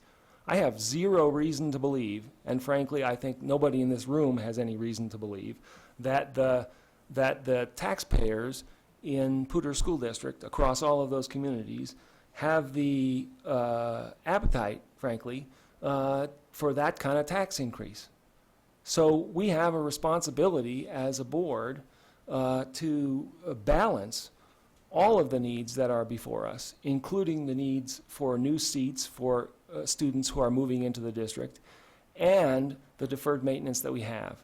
And we are trying our best within what we believe are the reasonable financial constraints that we have, and what we hope and expect that our taxpayers will be able to afford, right? So it's really, yeah. So I want to point out again that this bond and mill will benefit all students. There's been an assertion that somehow it only benefits students in one place or another, or of one kind or another. But the reality is that because we are a whole district of all of those communities, we need to place the students who come to us in our district somewhere to learn, right? And as has been pointed out, the students are coming whether we pass this bond or whether we don't pass this bond. So we're either going to use a bunch more program dollars to purchase and install more modulars and have more crowding and potentially have split shifts and other effects on our educational environment that I don't think the community will be very happy with, frankly, and that don't provide the best educational environment for our students if we don't pass this bond and mill. So I think that it is, in fact, it will benefit all students because of the reductions in crowding that we talked about, because it will allow the program dollars to be focused on educational programming and not on modulars and the like. As I've said, I think well, I don't think, I know the students are coming whether we do anything or not, right? And our obligation is to educate all the students in the district from wherever they come from. And we've had a history of, and I think we want to continue to provide the best learning environment that we can while being responsible shepherds of the taxpayers' money. And that gets to the whole balance that I talked about earlier. In the end, I believe that these measures will, in fact, ensure that we do provide a good learning environment for all of the students, not only in the new buildings, but in terms of the old buildings with respect to the crowding, in terms of the most critical areas of maintenance. And again, I will emphasize that we are all in this together. A decision against these measures at the ballot box will affect all the students in the district, not just students in some part of the district. And it will also, yeah, it will affect all students in the district. And I, therefore, will be in support of putting these measures on the ballot and will be working for their passage. Thank you, Director Pedersen. Susan, when I was in the 6th grade, I got the other end of that split shift. I went to school from, I believe it was 12:30 to 6 p.m. at night, which maybe allowed for me to sleep in, but didn't allow for a lot of extra school time, right? I guess two other things that I just want to make clear here that I didn't mention before is that failing to take action sooner causes us to lose money from our general fund, okay? It cost $1 million to put in 5 modulars with all of the supporting structure that needs to go in with those modulars. That money comes out of our general fund right now. If we build buildings, that money comes out of our bond fund. And frankly, our general fund is only not reduced this year thanks to the magic of our Chief Financial Officer, Dave Montoya, and the magic of the JBC. Well, the magic, you guys did magic, frankly, in figuring out how to make things so that we have the same amount of money this year as we did last year. That at the state level and at the district, we are scraping the bottom of the barrel. There is no more magic to be performed, okay? So what I'm telling you is that we are looking at cuts if this does not pass this fall. That would be really sad.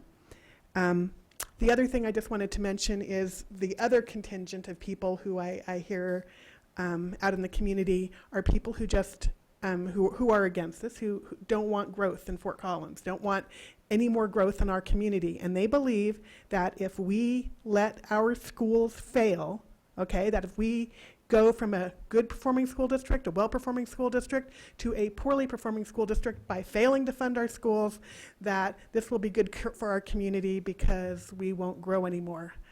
I personally cannot agree with that, and I am pleased to hear that most everybody here, I think everybody here, is supportive of that vote. Susan, did you have something? Yes, ma'am.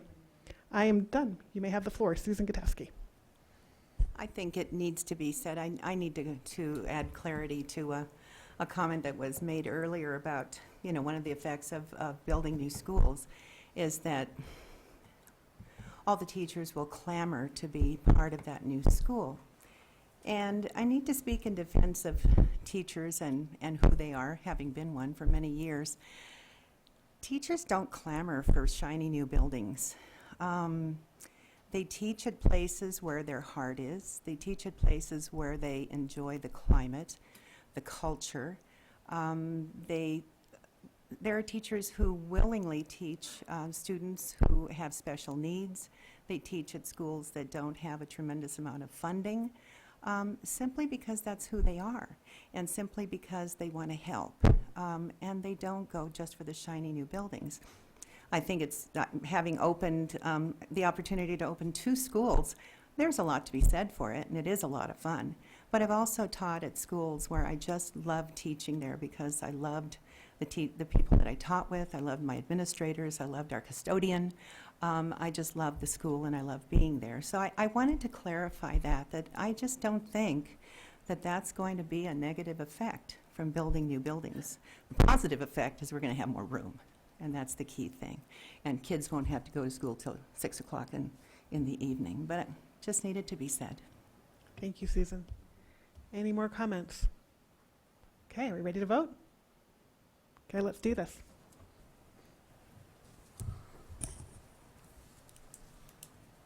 Nate. Aye.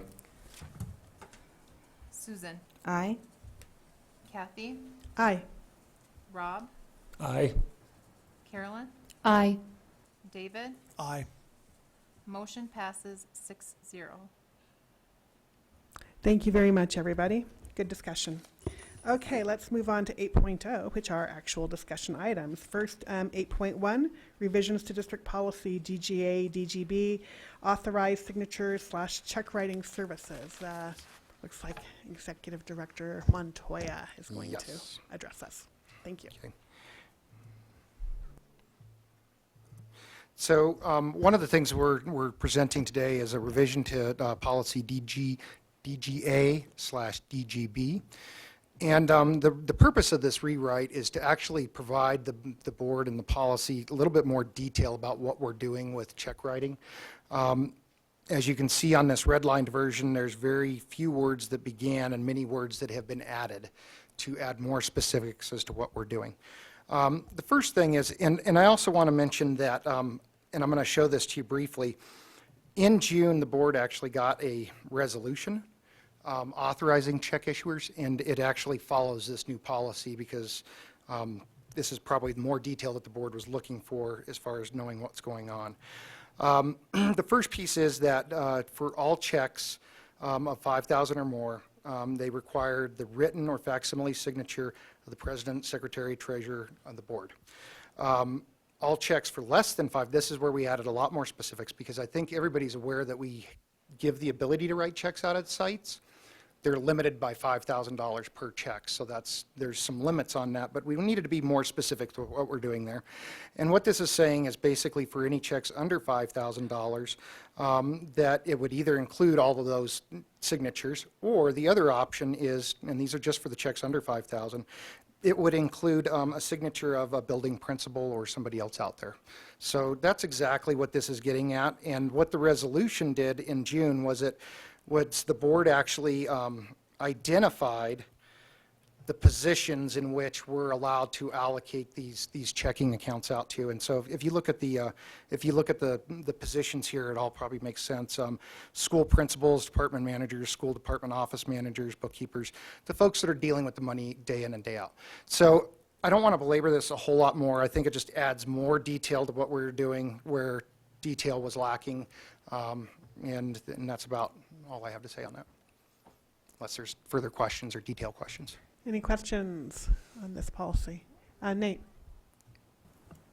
So is the idea that we would vote on a change to this policy at our next meeting? Yes, so if there are no suggested questions or clarifications or revisions, if it's acceptable to the board, we could bring this back on the consent agenda at the next meeting. Is that acceptable to the board? Okay, great. Thank you Great. very much. Thank Dave. you, We everyone. appreciate it. Okay, quick question. Do people want to take a quick break, or do you want to continue with our last 3 items? Power through, okay. People in the audience, feel free to take a break. 8.2, monitoring/policy review, EL 2.2, treatment of staff. I believe we have Executive Director I'm not doing it, I'm just setting it up. Vicki Thompson to present this to us.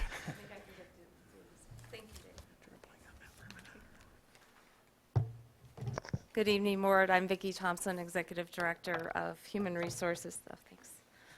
And tonight I'm going to be reviewing with you Executive Limitation 2.2, which is treatment of staff. The period monitored for this report is August 2015 through July of 2016, and board members have received a full report. Tonight I'm just going to highlight some of the information that was included in this report. Just as a general overview, Executive Limitation 2.2 monitors policy language as it relates to the treatment of staff members. The district is charged with monitoring and preventing organizational circumstances or actions to employees that are unfair, undignified, disorganized, or unclear. The first thing that we need to do is establish appropriate personnel rules that communicate clear expectations to our employees, including expectations regarding job products or results. And we accomplish that by our regular review of job descriptions, provide details of essential job functions, and knowledge and skills and abilities that are needed to be successful in their job. Then we also have authority limitations, which are some of our district policies. For this particular situation, I'm going to, well, let's see, here we go. I'm going to show you GBEB, which is the staff conduct and responsibilities. And this policy outlines to our staff what the rules of conduct are and what's acceptable behavior. We also have standards of performance. Let's see, let me get rid of this here just a second. And that involves our annual trainings and trainings for new employees. I think many of us were out at Fossil Ridge High School this morning celebrating our new educators as they were walking down the red carpet and watching as they were being onboarded and told about the induction and mentoring program that is very highly regarded here in PSD. We also have annual trainings that require all of our staff to be a part of, including supervisor trainings as well, and very robust professional development opportunities for staff also.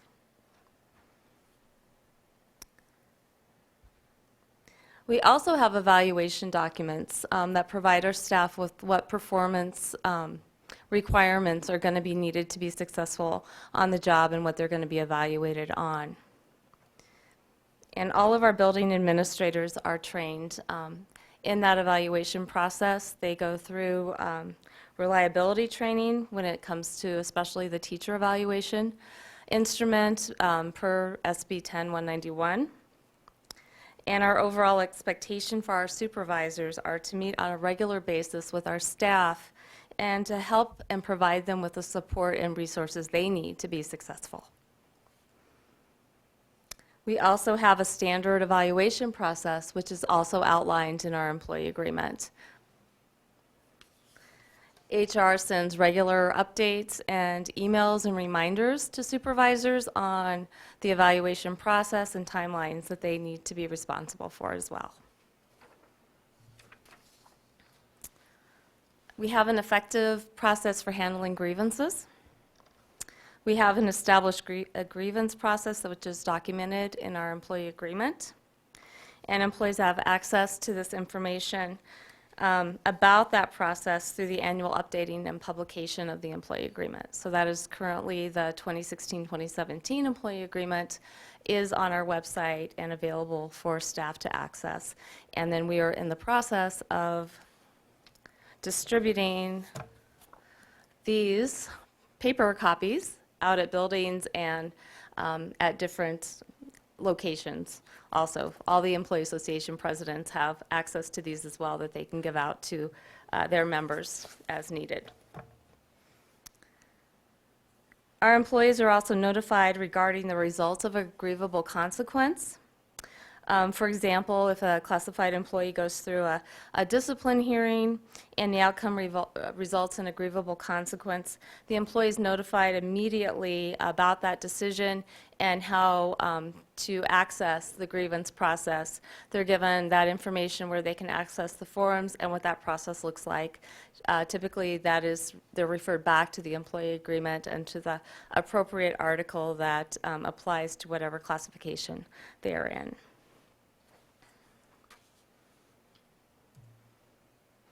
We protect against wrongful conditions, such as nepotism and grossly preferential treatment of employees. We have district policy GBEA, which is our staff ethics and conflict of interest policy, and it does provide information about no conflict of interest in the supervision and evaluation of employees at no time. May an administrator be responsible for evaluation or supervision of someone that is related to them. We also have a process in HR that when a supervisor or a hiring manager wants to extend an offer to somebody for to hire them for a position, that they need to get hiring approval from HR, and then that is also part of our process to make sure that they're not related to that supervisor or manager. We have a process that we do the background checks, make sure that they have a complete application on file, and that reference checks have also been taken care of as well before we do approve those hiring decisions. And as well, there are articles in the employee agreement that protect the employee's right to objective treatment. We also make sure that employees do not receive work-related benefits because of friendships or business relationships that they have with one another. We do not unlawfully discriminate against any staff member for non-disruptive expression of dissent. PSD does not withhold or limit employment opportunities or benefits when employees have a difference of opinion or point of view. And we do have district policy AC, which is our non-discrimination, equal opportunity policy. I'm going to just go down to the one that deals with employees, so that talks again about our process and our policy. And then if you scroll down even more, it also provides information about how to take action and who those compliance officers are if they wish to report a violation or a complaint.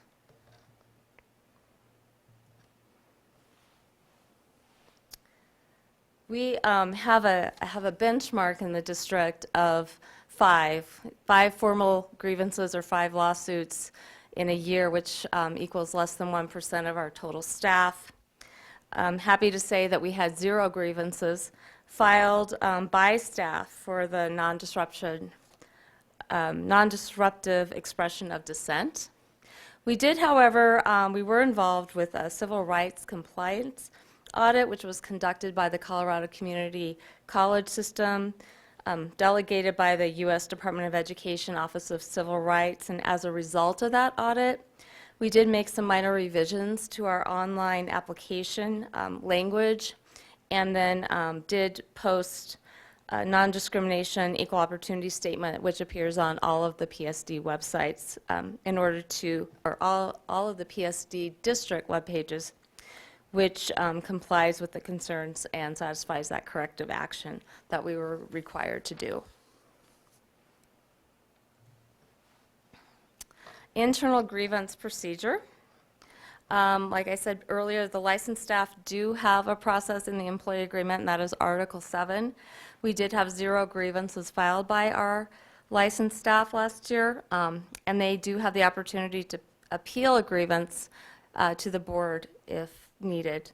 Classified staff refer to Article 6 in the employee agreement. We did have 1 grievance filed by classified staff last year, and that was due to a dismissal action, and that was taken up by the superintendent, and that final decision was made by the superintendent. Other grievances by staff, classified staff, it depends on the action taken. They can take that to the superintendent, or it does come to the executive director of human resources, depending on that action. And then Article 17 is the process that our administrators follow if they would like to address transfers, reassignments, reclassifications, reduction in force, or dismissal, and there's a process there that they follow to request a conference with the superintendent. We also have processes in place if a staff member alleges that board policy has been violated to his or her detriment. I talked a little bit about the articles that all 3 of our employee groups can refer to, but our employees do have the right to pursue the resolution of situations that negatively impact them when they perceive the action to be a violation of board policy. One that I'm going to show you is the harassment of employee GBAA policy, and that also walks our employees through what is defined as harassment and the process that they need to follow to report harassment for employees. And then again, there's no retaliation against that as well. So we did have 1 formal complaint filed by an employee involving allegations of harassment by other employees, and that one is still in process. It did come up toward the end of this monitoring report cycle, and we're still in the process of investigating that. We're pretty much done with that, and I will be providing a report to the superintendent this week on what action I recommend that be followed. We did also have a complaint by a parent filed, and this one involved both Human Resources and our Director of Student Services because it was in violation of a child's Title IX rights. Again, it happened toward the very beginning of the summer, and I'm working with that other director and the school principal with this one because it also brought in the teacher as well, indicating that the teacher did neglect their duty in supervision. So we're still working on that one. Hopefully, by next week, we will also have a resolution to that one as well. We also need to acquaint staff with the interpretation and their protections under this policy. So like all of our monitoring reports, this one will be posted on the website after tonight. And then finally, some of this information you've seen before when Ms. Danielle Clark provided this with her monitoring report back in May. But this is about the climate and culture survey that the district participated in last spring in order to get feedback from employees. So we do conduct staff surveys, including the climate and culture survey, and we did participate every other year in the Colorado TEL survey, so we do use that result. We do use those results as well to gauge staff feedback, what are some areas that we're doing well in, what are some areas that we need to work on still. And that climate and culture survey, those questions are cross-referenced with the PSD operating principles. The strength areas, overall satisfaction with the school district, and these are all compared to national numbers as well. So when I'm listing these, they were above what the national ratings were. Commitment to seeing PSD succeed, recommending PSD to family or friends, staff feel safe at work, believe students can excel, and people care about one another. Of course, there's areas that came up as improvement areas. Increasing parent volunteers. Reasonable workload, and this comes up every year during our negotiation process as well, and we have a separate subcommittee that does look at workload concerns and issues amongst all 3 employee groups. Sharing information openly, collaboration time, relevant staff development, and trust and confidence in leadership. And I know that we're making a lot of strides in getting this feedback and working on those results and seeing how we can respond to those and improve. The climate and culture survey is also posted on our website. Are there any questions? Thank you very much. Board members, do you have any questions? Thank you. I think between this and the monitoring report itself and answering questions before the meeting, you've covered the bases. So thank you so much. Great. Thank we you. Appreciate it. Have a good Absolutely. night. I guess this is also I guess the first question we have to ask is, board members, I assume you are satisfied with this report and have a thumbs up for general approval that we're following the EL 2.2. And also policy review means that we could potentially change the policy if we felt it was needed. Does anybody, including Ms. Thompson, feel that we need to change this policy in any way? Okay, I think we're in a good place. Thank you, everybody. Thank you. This brings us to 8.3, monitoring and policy review of EL 2.5, emergency superintendent and executive succession. Dr. Smizer. Thank you. I do not have a PowerPoint for this. I had one that was 200 slides long. No. This policy is extremely brief, and it just simply says that there are 2 administrators who are ready to take over for me at any time, a minimum of 2. And also for each of the key executives in the district that there are people who can step in on an interim basis for them as well. And we do that annually. We know who everyone has to designate. Usually we do it by email. We could make it into a little report if we wanted to, but I'm well aware of who could take over for each one of these people, and you should feel very confident that should something terrible happen to me, there's plenty of bench over there. And I think that that's important. As a matter of fact, one of the things in the opening, work with our administrators at the building level, Scott was leading his group particularly in talking about making sure we have a good bench at each of our schools, that there are people who are ready, maybe not quite ready, but ready enough to step in if need be. And I will say that our addition of elementary school assistant principals has really helped with that process. But also at secondary, it's typical, particularly at high schools, that assistant principals are very narrow in their work experience because they're assigned to specific jobs. And so actually Mr. Nielsen has started a conversation with secondary principals about giving them experiences in other areas outside their area so that they can build their skills and perhaps prepare to be a principal sometime if they want to. I know that's not in this particular policy, but I think all throughout the organization we're looking to make sure that we're building our next generation of leaders. Any questions?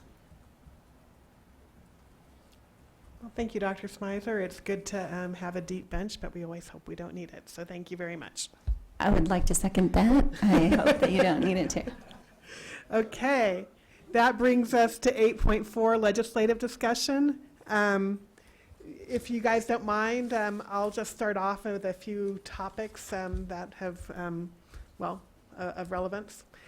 First of all, I thought that the legislative committee would perhaps start meeting again on August 23rd like we did the first half of last year. So we would meet 4 p.m. prior to each of the board meetings, and I'll make those arrangements with our board secretary if that's acceptable. If anybody wants to join us ever for one of these, they are open meetings. You're welcome to come and sit in and listen to us talk legislative, or, we're always happy to have input, et cetera. David and I met with Jenny Arndt over the summer to share our legislative agenda with her that we established at the end of the school year. I think we need to do this with the rest of our local legislators. I know it's a little bit different with the elections that's going on right now because several of them are up for re-election, most of them are up for re-election. But I think that's something that we ought to pursue over the next month and try and get that done. So I think that's something that we can work to coordinate. I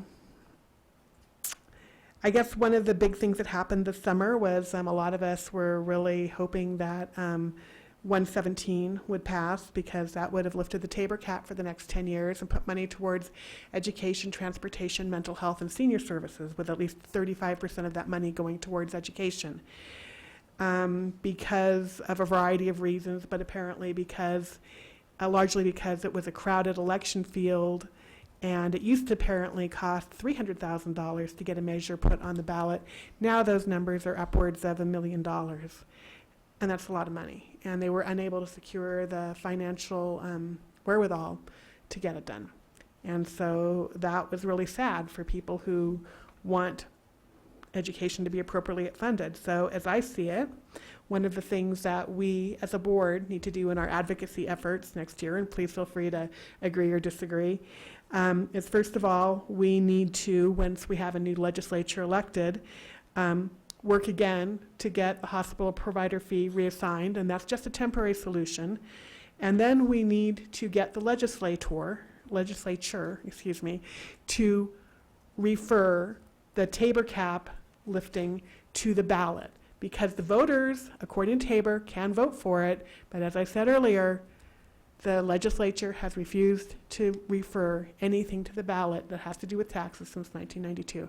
We need to get them to do their job. It's time for them to pick it up because it's ridiculous that we should have to fund this. And if anybody wants to talk to me about why the amounts under Tabor are inadequate, give me a call. Happy to talk to you. So those are sort of what's on my mind regarding legislative agenda issues. Anybody else? Thoughts, comments? Agreements, disagreements? Okay, great. Well, amazingly, that brings us to item 9.0, adjournment. And so it is, I can't read the clock, there's glare. Looks like about 8:43.